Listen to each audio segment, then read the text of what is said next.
Let's make egg sando non-deep fried version. If you want to make egg sando but you don't want to deep fry it with oil, you might want to try this method. So here are the ingredients we're going to use.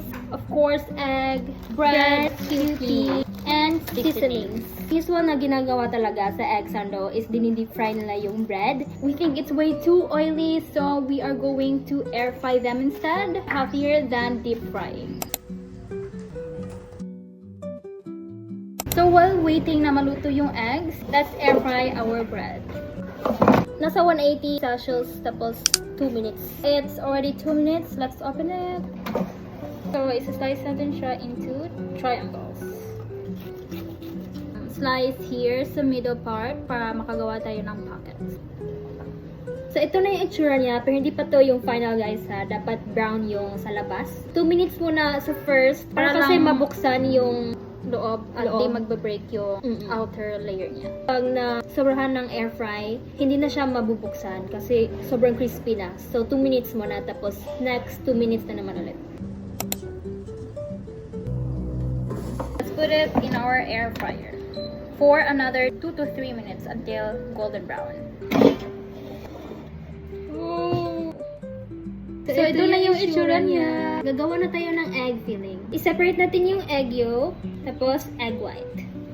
So for the egg yolk, idudurog natin siya na maayos until creamy texture, and yung egg white naman is hindi masyadong durog. Tama-tama lang. So tapos na tong egg white, at ito yung egg yolk, dito natin ilagay yung mayonnaise.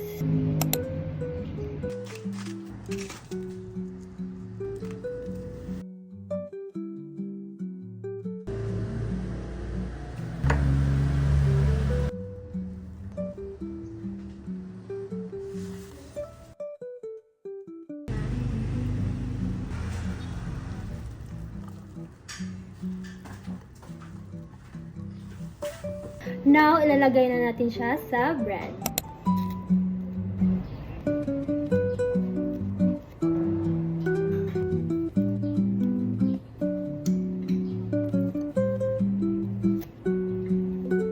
Sprinkle some pepper on top, and then some parsley.